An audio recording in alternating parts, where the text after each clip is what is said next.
مساء الخير، أهلا بكم مشاهدينا الكرام في هذا الحوار الخاص ضمن سلسلة حملة لا للعنف التي تطلقها قناة ستاد نيوز الرياضية.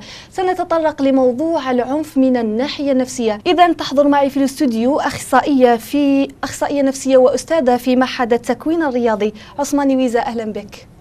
ميرسي أبو، يعطيك الصحة. العفو. إذا كيف يمكن أن نفسر ظاهرة العنف في الملاعب الجزائرية من الجانب النفسي؟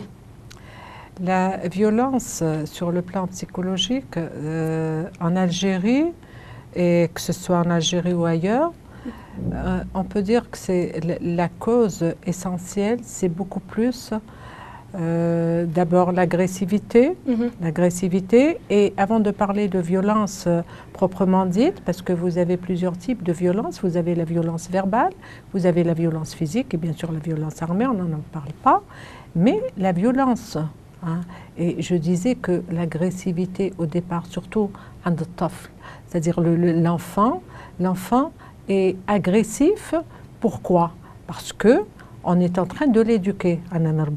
Donc on lui montre les limites. Et plus on lui montre les limites, plus bien sûr, il se retire un petit peu, il n'aime pas ça, mais c'est-à-dire il faudrait qu'il fasse ce qu'il veut. Ensuite, on avance un petit peu, il y a la frustration. Qu'est-ce qui explique aujourd'hui la violence, cette violence qui déborde? C'est beaucoup plus un moyen de défoulement. Les jeunes se défoulent au stade. Et également, ils répondent, c'est un peu comme la réponse à beaucoup de frustration, à beaucoup de manque. Il y a beaucoup de manque, il y a beaucoup de structures qui manquent en Algérie, en ce qui concerne les structures sportives, en ce qui concerne les endroits où ils vont se défouler, où ils vont s'amuser, les loisirs pour les jeunes, et également la formation, c'est-à-dire on n'a pas éduqué nos enfants de manière à ce qu'il y ait le respect d'autrui, le respect de l'autre, le respect de la propriété et le respect également de l'environnement. إذا لاحظنا انتقال العنف من المجتمع إلى الملاعب. Et oui, parce que on ne peut pas parler de stade sans parler de la maison, d'abord de la famille. Il y a la violence. La violence, elle commence déjà dans nos familles. De quelle manière? Il y a aussi l'éducation, parce que les parents, au lieu de préparer leurs enfants et d'expliquer et d'être patients et de dire toujours, et d'interdire et d'expliquer toujours pourquoi on interdit, pourquoi ça c'est bien, ça ce n'est pas bien, et également de placer des balises. Tant qu'on place des balises à l'enfant saura comment se comporter par la suite. Alors ensuite, on avance un petit peu dans l'âge, il y a l'école. L'école doit enchaîner les valeurs que donne la famille. La famille, tout se fait dans les cris. Regardez, la maman, quand elle interpelle ses enfants, c'est en criant. La maman, quand elle le interdit, c'est en criant, que ce soit la maman ou le papa, les deux parents. Et également, est-ce qu'on est préparé à être parent? Le métier de parent n'est pas facile parce qu'on est éducateur. Est-ce qu'on l'est réellement? Donc si tout cela, ce sont tous ces manques, et arriver à l'école également, l'enfant, des fois il y a contradiction dans ce qu'il reçoit, on lui enseigne certaines vertus, certaines valeurs sociales qui n'existent pas réellement, qu'il ne voit pas, parce que même à l'école, vous avez certains enseignants qui sont agressifs, qui frappent l'enfant. Il y a une certaine violence de la part, il faut le dire, de la part des enseignants, et violence également de la part des élèves envers leurs enseignants. Donc si tout cela, c'est un tout, et arriver ensuite, tout cela, si vous voulez, le jeune se retrouve dans un milieu où il y a beaucoup de manque. Il n'a pas où aller, il n'a pas où s'amuser, il n'a pas où se défouler. Et également, on devient exigeant avec les enfants maintenant à l'école. On devient exigeant, c'est-à-dire les parents veulent à tout prix qu'ils réussissent. Donc beaucoup de cours à l'école et ensuite les cours de soutien. Et il n'a pas le temps de se défouler, il n'a pas le temps de s'amuser. Parce qu'on oublie que l'enfant a besoin de s'amuser. Et arrivé justement au stade, tous les interdits, il y a eu tellement d'interdits à la maison, à l'école, à l'extérieur, il arrive là, il y a aussi l'impunité. L'enfant nous avons des caractères prédominants pour chaque étape du développement de l'enfant. On arrive à la préadolescence entre 12 et 14 ans. La caractéristique de cet âge-là, c'est de se retrouver en bande, c'est d'être avec ses camarades, c'est de voir que ses camarades l'apprécient, c'est de voir que maintenant ce n'est plus un enfant, c'est un adolescent, c'est un futur homme. Voilà. Donc, il aime bien prouver qu'il est capable de faire beaucoup de choses. Et alors, arrivé au stade, c'est avec les copains, bien sûr, qu'il va faire beaucoup de choses qu'il n'avait pas l'habitude de faire.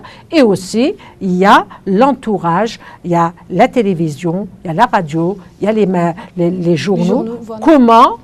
Comment on prépare ce jeune à aller au stade, comment on décrit.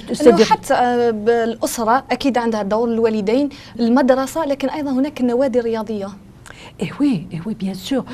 Et tout ça, c'est-à-dire ces clubs, si vous voulez, les gens qui gèrent ces clubs-là, est-ce qu'ils sont là pour le bien-être des enfants? Est-ce qu'ils sont là pour le bien-être des jeunes?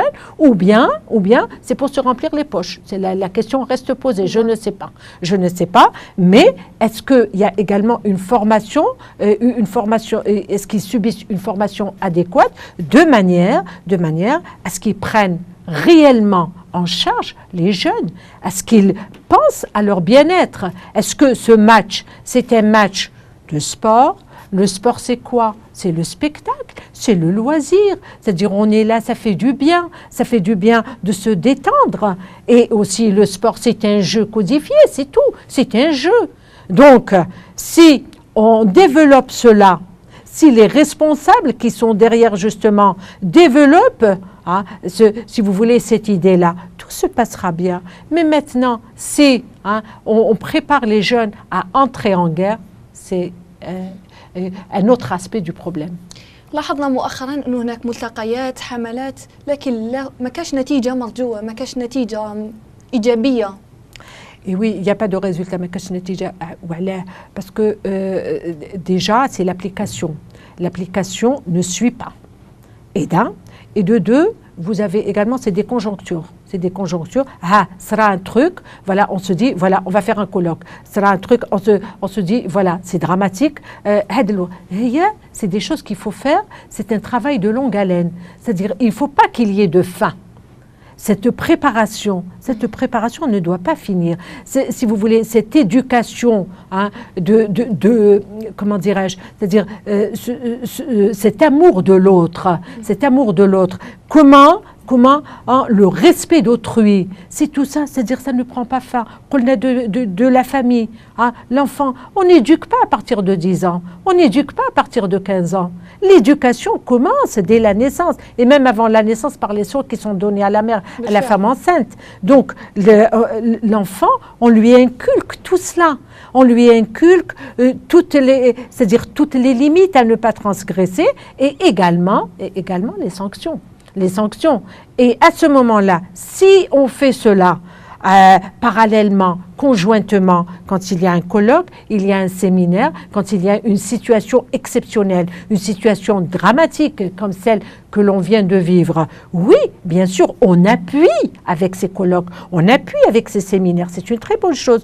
Mais si on ne se base que sur cela, sur une période donnée, pendant 1 mois, pendant 2 mois, et puis là, ça ne suffit pas. Malheureusement. إذا كأستاذة في معهد الاستياس، ما هي توصياتكم للمدربين؟ Justement, en tant qu'enseignante, j'ai de futurs entraîneurs, et il y a une chose qu'il ne faut pas oublier, ce que je leur dis toujours, vous êtes de futurs éducateurs, vous êtes des modèles, vous êtes un modèle pour les jeunes que vous allez avoir en face de vous. Donc, quel est, si vous voulez, le message? C'est d'abord de connaître le jeune. On ne peut pas prendre en charge une population, un groupe de jeunes, si on ne connaît pas les caractéristiques de ces jeunes-là. Vous avez affaire à des jeunes de 10 ans, il faut connaître les caractéristiques des enfants de 10 ans. Vous avez affaire à des jeunes de 12 ans, il faut connaître toutes les caractéristiques des jeunes, sur tous les plans, psychologiques, morphologiques, physiologiques, sur tous les plans. Et à partir de là, planifier, développer un objectif, mais toujours être à l'écoute, être disponible, être réceptif, s'adapter à chaque personnalité individuelle. C'est vrai, on va travailler pour la cohésion du groupe, on va travailler pour le bien-être du groupe, mais ce groupe-là est formé de personnalités individuelles. Donc il faudrait que je connaisse chaque personnalité. Je leur dis, il faut savoir être à l'écoute, il faut savoir également sentir vos athlètes, ne pas attendre qu'il y ait un problème. Et également la rigueur, la discipline. Dans un club, dans une équipe, ce que je conseille toujours à mes étudiants, je leur dis, vous êtes un modèle pour ces jeunes-là. Donc, il y a un règlement. L'application, il faut d'abord expliquer le règlement, qu'ils soient au courant qu'il y a un règlement. Et d'un, et de deux, expliquer. Donc, une fois qu'on l'a expliqué, l'application. S'il y a une sanction, s'il y a des écarts, il y a des sanctions. Mais également, je leur dis, il faudrait que vous-même appliquiez ce règlement. C'est-à-dire, vous ne pouvez pas parler de rigueur, vous ne pouvez pas parler de ponctualité si vous n'êtes pas ponctuel. Il faut être également crédible, ne pas mentir à vos athlètes et également, il faut être équitable. C'est le même tarif pour tout le monde. C'est ça qui fait que les jeunes sont violents. Quand il n'y a pas d'équité, quand on voit que là, c'est le même niveau, c'est le même comportement, et puis Wahed il a été sanctionné, l'autre il n'a pas été sanctionné. Donc ça c'est de la frustration. Donc le jeune, ils se sont lésés. Donc être équitable et être juste. Voilà ce que je conseille toujours à mes étudiants. إذا لاحظنا أنه مدربين فوق أرضيات الميدان هم اللي يستفزوا المناصرين. Et oui, il y a des fois. Malheureusement, je reviens à la formation des entraîneurs, d'où la nécessité d'avoir des hommes bien formés, des hommes, c'est-à-dire qui possèdent les aptitudes et les capacités pour entraîner. Il ne suffit pas de vouloir, il suffit de posséder les aptitudes et les capacités pour être entraîneur. إذا تعليقكم حول حملة لا للعنف التي تطلقها قناة ستاد نيوز. Bien sûr, c'est une très bonne chose, mais il ne faudrait pas se limiter à une émission ou deux émissions. C'est un suivi, il faudrait que ce soit régulier, il faudrait secouer les mentalités, il faudrait savoir également dire les choses réellement comme elles se passent. إذا كيف يمكن للاعبين لاعبي شبيبة القبائل أو لاعبي البطولة تجاوز هذه الفترة؟ Il faudrait qu'il y ait une prise en charge conséquente. Quand je dis une prise en charge psychologique conséquente, surtout pour les joueurs qui étaient là, les joueurs du club, déjà pour eux et également pour tous les joueurs, parce que chacun d'entre eux, comment il a réceptionné ça, chacun d'entre eux, comment il a vécu ça en fonction de son vécu. Mais l'issue, bien sûr, est dramatique, elle est là. Il y a eu mort d'homme, et donc on se projette toujours dans ce cas de figure. Chaque joueur se dit, ça aurait pu être moi, et peut-être la prochaine fois, ce serait moi. Donc, il ne faudrait pas lésiner sur les moyens, il faudrait qu'il y ait une prise en charge psychologique conséquente. إذا سيدة عثماني ويزا أخصائية نفسية في علم النفس وأستاذة في معهد التكوين الرياضي، نشكرك على تلبية هذه الدعوة. إذا مشاهدينا الكرام، إلى هنا نأتي وإياكم إلى نهاية هذا الحوار. تقبلوا تحياتي والفريق العامل معي، وكلنا لا للعنف.